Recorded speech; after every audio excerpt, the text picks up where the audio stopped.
O'Shea looking to get onto that left boot. He finds Berenguer instead. Can they find that avenue to goal? Henry Hoare goes down. It's going to be a corner kick. He's saying he was felled here by Dane Ingham. Remember, Dane Ingham was the centre of some controversy in that Unite round, Tom Waddingham. Now Brown around the outside. Brown finds Burke Gilroy. And it was the Newcastle Jets junior who very nearly, and he opted to find Brown. Waddingham making himself known in the box. It's Henry Hoare. And now Berenguer. How did Brisbane not open the scoring? There were 4 Roar players, and incredibly, it's still 0-0. Newcastle heartland didn't have the answer at the end of it, but the lead-up was good. But they do have to watch it. Newcastle aren't going to muck around in the transition.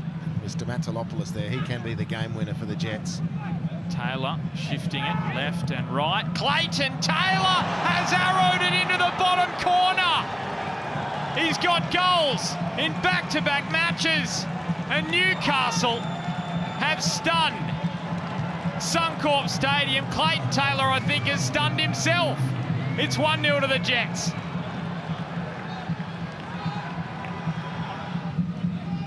Chris Bowley, you can see bottom of screen.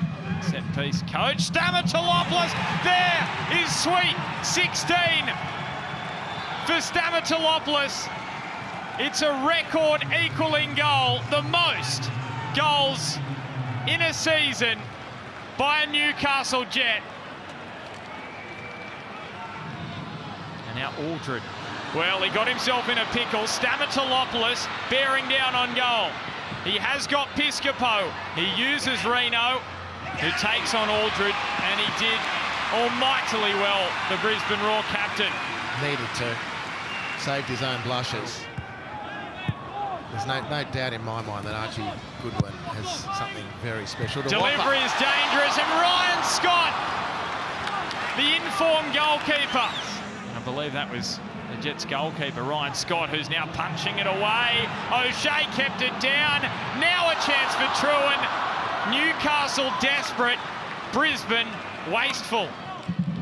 Their home crowd behind them. It only takes one moment for Brisbane. O'Shea blocked off 2 Jets sprawled on the tarmac. Now Miller Jusnic. Miller Jusnic fumbled by Scott, but then regathered just as Markowski looked to strike another goal against Newcastle. Yeah, good on Ryan Scott too. That's fair contest. He did well to smother the first one, but couldn't control it. And there was a bit of cheese there for Markowski to have a nibble at, and he's entitled to do so.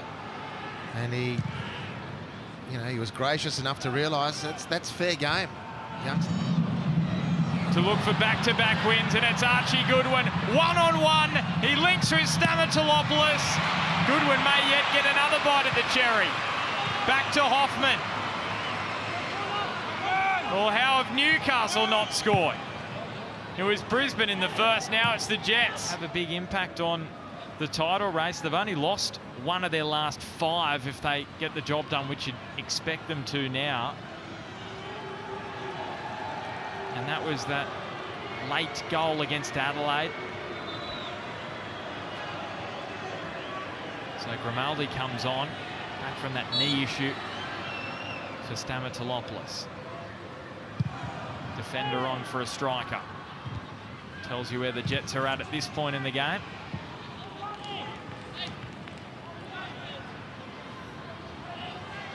Yeah, great for the Jets. Another 3 points looming. And to continue this really eerie streak. Eerie if you're a Brisbane Roar fan. And disappointing too if you're a Brisbane Roar fan. Their season evaporating in front of their eyes. Maybe not mathematically. They win their last 2 games. They can get to 35. But the goal difference is horribly against them, and they need teams to fall over in front of them. What a disappointment for Brisbane. Congratulations to Newcastle. So Newcastle, despite all the off-field challenges, they have back-to-back wins. They have a beating heart. And look at what it means here to the Newcastle Jets. They are getting around Ryan Scott. This is a tight unit. And this staggering statistic here at Suncorp, Newcastle 5 consecutive wins now dating back to 2016 against Brisbane Roar. And the Roar's finals hopes have all but disappeared with a whimper. And Rob Stanton, in his first season as a head coach in the A-League, his side, well, they are finding some kind of form at the back end of the season. Full time at Suncorp, Brisbane Roar 0, Newcastle Jets 2.